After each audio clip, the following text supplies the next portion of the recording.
Media Group, the fastest growing media group in North America. Now we have joined with Ramona Singh ji. Ramona Singh ji, our senior host. Ramona ji, hi, how are you? And welcome to Channel Y. Thank you. I'm doing very well. How are you doing today? I'm good, Ramona. How are you? I'm fine.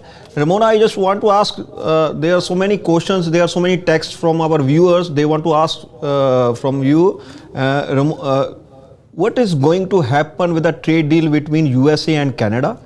So Mark Carney today told us, to the press reporters told us that the US authorities are so much disturbed about the whiskey alcohol ban in Canada.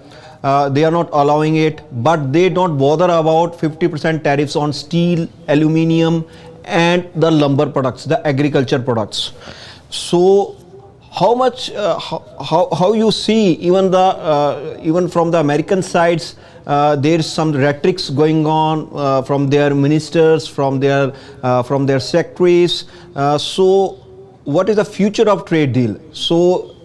And from the from the opposition party leader Pierre Poilievre, they say he's saying that we should seriously concern about the US-Canada deal. It's almost 1 year. The election campaign happened on that agenda, and Pierre Poilievre say avoid theatrics, avoid YouTube videos, talk the real talk.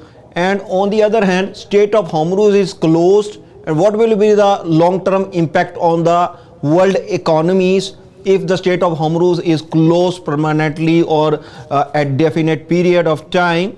What will impact on Canadian economy especially? Ramona ji. Yeah, thank you. Those are all great concerns and issues that are top of mind for Canadians. So, starting with what would be with this trade agreement between United States, Canada, and Mexico, the Cusma is set for July 1st. The reviews for negotiating, on the existing Cusma, whether it's extended for, a longer period of time, or it's going to be a brand new agreement, such as when NAFTA was replaced. If you recall, that was during Donald Trump's first term, as well as when we had Prime Minister Justin Trudeau. So this is very top of mind in terms of, we saw last year when President Trump got into office, essentially started this trade war with Canada specifically, as well as other countries, but Canada got hit very hard. 70% of our exports go straight to the United States.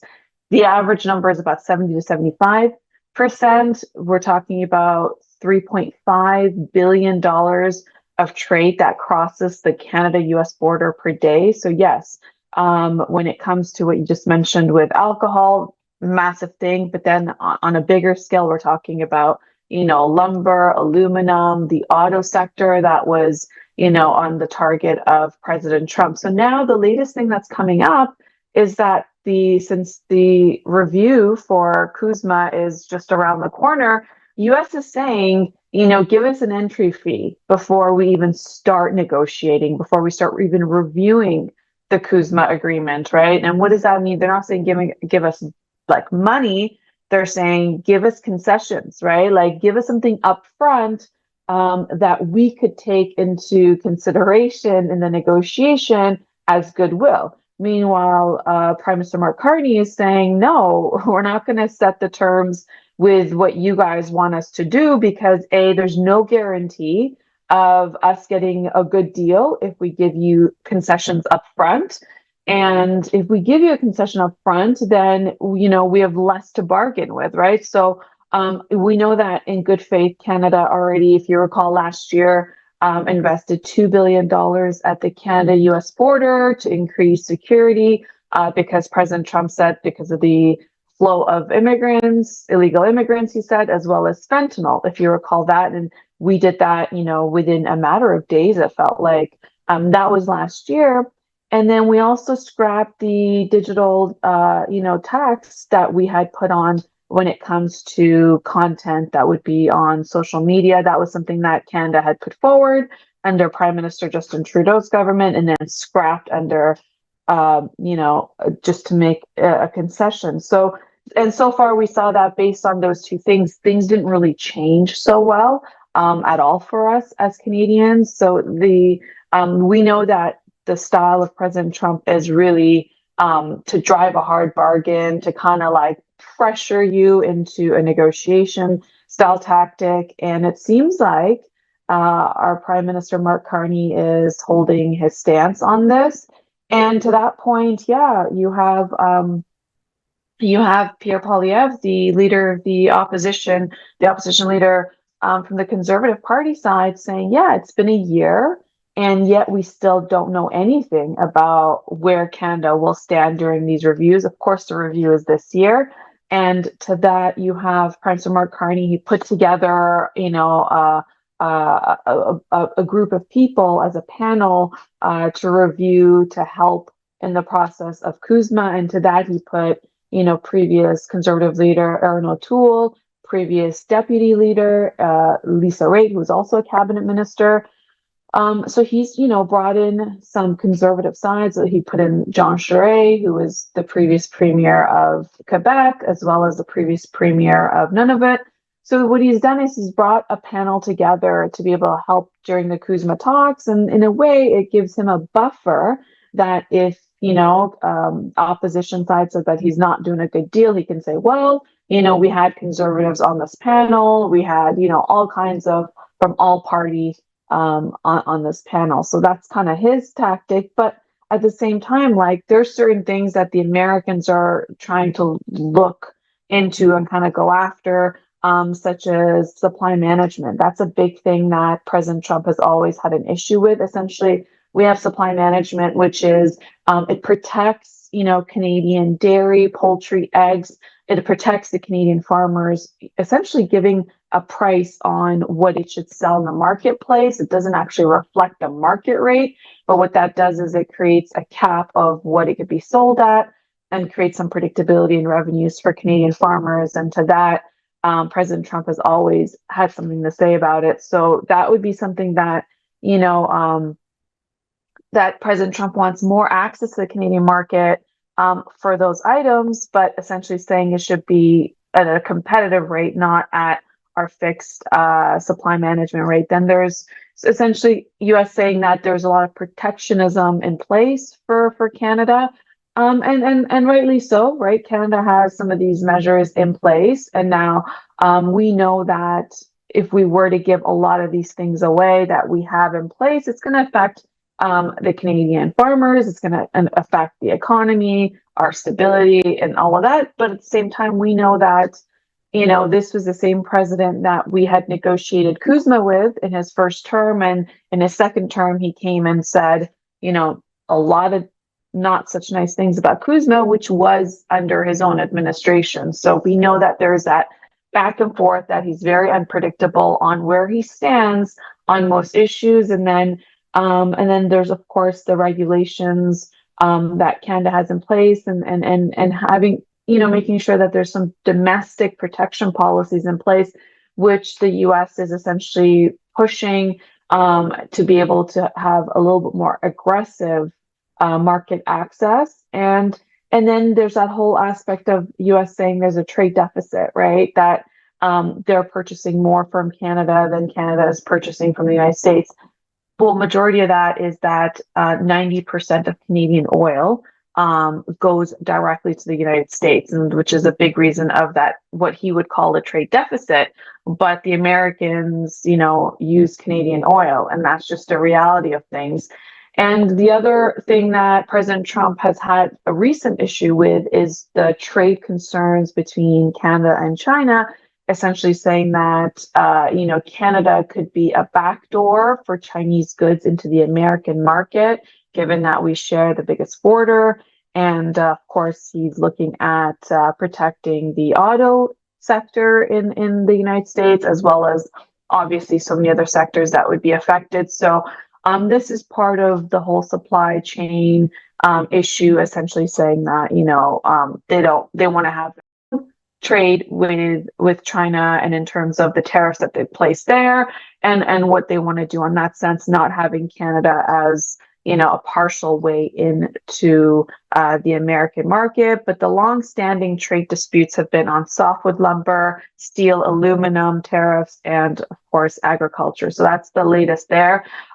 It is quite terrifying if it doesn't go well, because we know that we're heavily reliant on America as being our number one customer, right? So when you're a number one customer that consumes 75% of your, domestic products and export, then that makes it very hard to be able to replace that one customer with perhaps another customer or many, many more customers.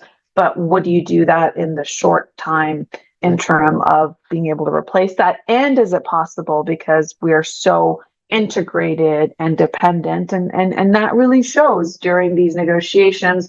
Canadians become a lot more aware, and Americans become a lot more aware, that we're heavily reliant in terms of our way of life, the Canadian economy, our employability, our standard of living. All of that is highly integrated to having America, the United States, as our biggest and number one customer, right? So, there's a saying of customers always right.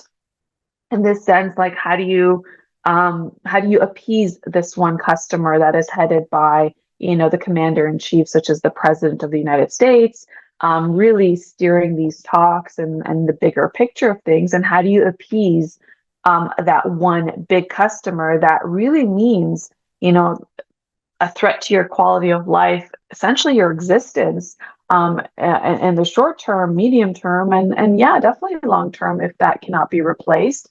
And if you can imagine, this is like decades, and like of interdependence on many decades, to even like not a full century, but fairly there, in terms of dependence on this one customer. So can you use the saying of the customer's always right when it comes to being a service provider, a vendor, right?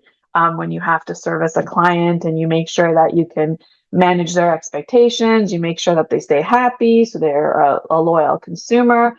But in this case, this one customer is asking for, concessions before these big agreement that could go in any direction. He's very unpredictable, keeping Canadians, on their tippy toes.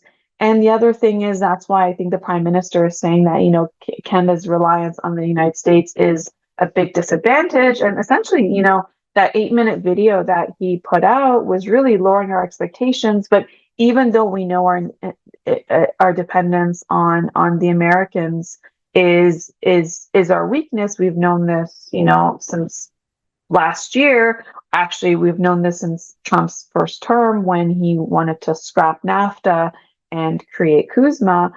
So we've known that, right? And it's so yeah, the Prime Minister not saying anything that we don't know. The question is, what is the Prime Minister? What is he going to do, right? Because he's essentially been elected, right? He's someone who he wasn't a politician before he was elected. He wasn't, school board trustee ever, a councillor, a mayor, an MPP, a premier, an MP. He was none of those things, right? He went from being a private person. Yes, he had the role of, a governor of the Bank of Canada in England, but he essentially went from being a private citizen to becoming the Prime Minister of Canada, right? And the reason that Canadians put their trust in electing Mark Carney is because they believed he's a banker. He understands how to navigate the economy. And during a time where we have not such predictability in where the economy is going to go when it comes to jobs, when it comes to affordability, when it comes to standard of living, all of that. This is why Canadians gave him, the vote. And of course, in this past little while, from 5 MPs crossing the floor to him winning 3 by-elections, he was able to get a majority government. And to that is, now we're waiting for what this Prime Minister is going to do, because he's literally been elected for our relationship with our biggest customer, right? You can call it our biggest trading partner, but because, of the trade deficit, and we rely 75% of our exports to the United States, a $3.5 billion a day that goes back and forth in this border, then yeah, they're our biggest customer. And what do you do and how do you keep your biggest customer happy to make sure that relationship is long standing, fruitful, and multiplies, right? And that's the biggest question that Mark Carney is going to have to navigate, because we're talking about 40 plus million Canadians' lives depending on it. So that's where that is. Coming to the latest on the development of what's happening in this war that started on February 28th between Israel, United States, and Iran, that also pulled in Lebanon. Essentially, we're still in a very high escalated conflict in terms of we're in a ceasefire. There isn't, any fire being shot between the countries as far as U.S., Israel, and Iran. That's for sure. But essentially, this ceasefire that is in place, but the conflict that keeps escalating, which is why it's a fragile ceasefire, has now moved to the waterway. So what's happened recently is that Iran essentially significantly escalated the conflict by seizing 2 foreign ships and firing on a third one in the Strait of Hormuz. This was breaking news yesterday. And essentially, what this is turning the waterway into what is an active pressure point against the United States blockade. So if you recall, after the first round of sit down between the United States and Iran, the 20 plus hours where, Vice President J.D. Vance had attended and could not come to an agreement on essentially the hard line on the United States part was that no enrichment of uranium by Iran, not even for civilian purposes, for 20 years, and what to do with the existing enriched uranium. And Iran had said, okay, we'll agree to 3 to 5 years, and they couldn't come to, an agreement on that first round of talks. And therefore, right after that, you had President Trump create a naval blockade of Iranian ports to apply pressure for a second round of meetings to be able to come to some term for this end of war agreement, a new contract. And essentially in that time period, there was a ship that was a cargo ship coming from China to Iran, which the American vessel seized. Essentially, there was, if you recall, there was a lot of news reports that China was going to send weapons to Iran. And this is during the sit down that was taking place. China came out and said, no, we're not going to do that. So there's a lot of suspicion. We don't know what was on that cargo yet.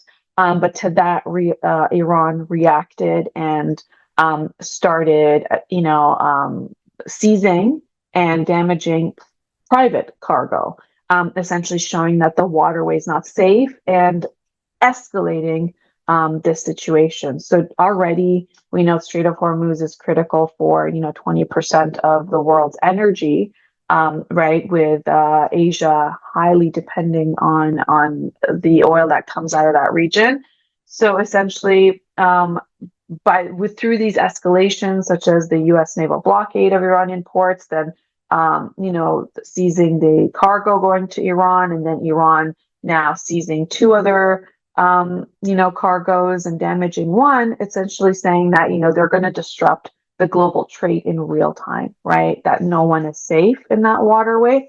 And it's a waterway that it's very hard to ignore because the oil that comes out of the GCC countries and Iran goes through that Strait of Hormuz, right? So essentially the message is we control access to the strait. And to that, it's obviously escalatory because the U.S. strategy has been, blockade of Iranian ports. Iranian response has been targeting international shipping, right? Because the cargo ships that Iran seized were a private company. So this is a pressure for pressure standoff, essentially. No de-escalation from either sides. From the last we know that this is still the case. And the ships that were seized were foreign owned and linked to global shipping companies, right? So what does this do? It pulls in Europe, Asia, global markets completely reacting to it. And it weaponizes energy flows, right? Essentially, and now those countries are not bombing each other, but what they're doing is now they're weaponizing access to oil, right? And this is, of course, creating disruptions in the oil market. We're seeing the spikes, obviously, shipping delays. We know that companies are not insuring vessels in the area because it's just there's no guarantee. So, meanwhile, the ceasefire exists, yes. This has now continued as a maritime escalation, and so it's like a partial ceasefire, but not obviously a comprehensive one, because everything that's being done right now in the waterways was not part of the agreement of the ceasefire, right? So this conflict has shifted.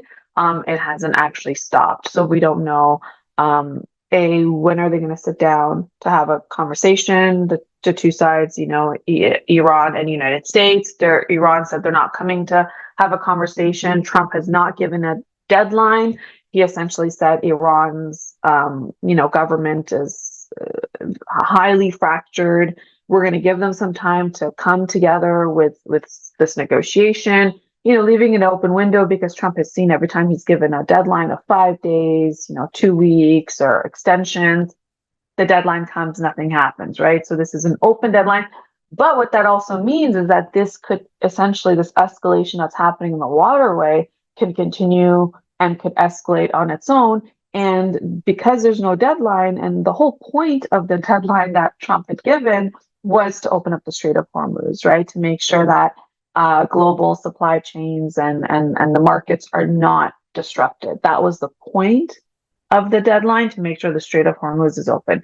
If you remember, Strait of Hormuz was always open prior to this war, right? But the deadlines on the ceasefire and negotiations was to make sure the Strait of Hormuz is open. And so that's kind of where it's at in terms of the conflict. So essentially, as of today, the price of oil is trading at $90 per barrel, with Brent crude hovering over 102 to $103 per barrel. WTI is around $93 to $94 per barrel. And of course, it's driven by the geopolitical tensions in the Middle East that we just covered. So the last time oil reached, over $100 per barrel was going back to 2022. So, we've had a few years where oil was below $100 per barrel. So that's a very critical point. Now, moving to the other aspect of this war is what we've seen take place with Israel and Lebanon, essentially after the war launched, February 28th, where the Ayatollah was assassinated with high officials in the Iranian regime. Hezbollah, which is an Iranian proxy, targeted Israel, striking Israel. Israel responded by a military action and what they now say is an occupation of southern Lebanon. That started on March 2nd. And just last week, they decided on a 10-day ceasefire between Lebanon and Israel. We know that the ambassadors from the two countries are meeting today again for the second round of talks in Washington, D.C. But there is still been escalations, invasion of the ceasefire. Even though we have, 1.5 million Lebanese people who are misplaced, coming back to their area in the short time of the ceasefire to see what's happened to their homes. We also know that there's been, some killings from both sides. Israel has still, the news have mentioned that Israel actually went against their ceasefire. So now you have the exchange between Hezbollah from Lebanon with Israel, and that's what's happening. And the latest news out of that conflict is that a Lebanese journalist, his name Amal Khalil, was killed in an Israeli airstrike while he was doing his reporting. Essentially, a shelter was hit where the journalist was, where he was at, and it injured another reporter. So now this has gone into this territory of not having a safe place for journalists to be able to report on what's taking place. There is a video online. I do want to give you advisory that it's, you want to be mindful of what you're watching because it is very hard to consume. But that is going around online. I'm not showing it here, of the strikes that took place. Now, What's happening is so far the number of journalists that have been killed in Lebanon is now at least 9 because of this conflict. And right now, Lebanon's government is calling this killing a possible war crime, right? So this is going to be definitely part of the escalatory second round of conversations between Israel and Lebanon in Washington, D.C. today. And this has been their sit down is the first time in 37 years where the two nations have come down to sit to talk about how they could manage to be neighbors and resolve this conflict. Now, Israel has continued its airstrikes and military operation in southern Lebanon, and Hezbollah has continued its retaliatory attacks, including drones and rockets in northern Israel. So it's a very difficult situation, even for people in Israel who've been in the middle of a war for so many years now. So there's still the 10-day ceasefire is still active. It is fragile because there's been repeated violations on both sides from Israel as well as Hezbollah in Lebanon. So that's happening while the talks between U.S. and Iran are completely stalled, right? And it's dependent on resolving the blockade issue that the United States is not responding to just yet. So we're having this escalation take place right now. Right now, it's the U.S. pressure versus Iran's preconditions, and now Iran escalating things while we see what's happening between Lebanon and Israel with Hezbollah and Israel. That's the latest out of that in terms of the developments that are taking place. And to that, today you have Canada's Foreign Affairs Minister Ymedia Anand. She confirmed that a Canadian citizen had been killed in the Middle East conflict. Essentially, the death occurred amid Israeli military operations in Lebanon. This is according to CBC reporting. The victim was a Canadian national and was in southern Lebanon at the time during the active conflict. Essentially, this is linked to the ongoing strikes that we just talked about in that region. That's taking place so far. It's about over 2,500 people have been killed in Lebanon since these strikes began. And Canada has not provided a full operational detail publicly yet, but they're saying that they've emphasized that the situation remains volatile and very dangerous. So Minister Anand has said that the Canada is aware of the death and engaged with the family. Essentially, officials are working to gather more information and support the relatives. Canada's effort is to assist Canadians living in the region. That is a priority. If you're a Canadian citizen in the region, then that is something that the Canadian government is going to prioritize to be able to get you the help that you need. This is essentially pressure on the Canadian government, right? Because it needs to answer questions and really start providing the travel advisory for certain regions. What are the evacuation efforts, and what is Canada's stance on the conflict, right? We know that Prime Minister Mark Carney had essentially said that Israel should stop its conflict in strikes in southern Lebanon when the ceasefire started on April 7th. But we know that Israel continued and that escalation continued. But since then, what is Canada's stance on this conflict? So this is something that we're going to hopefully hear from our Foreign Affairs Minister as well as the Canadian government. Ymedia Group, the fastest growing media group in North America.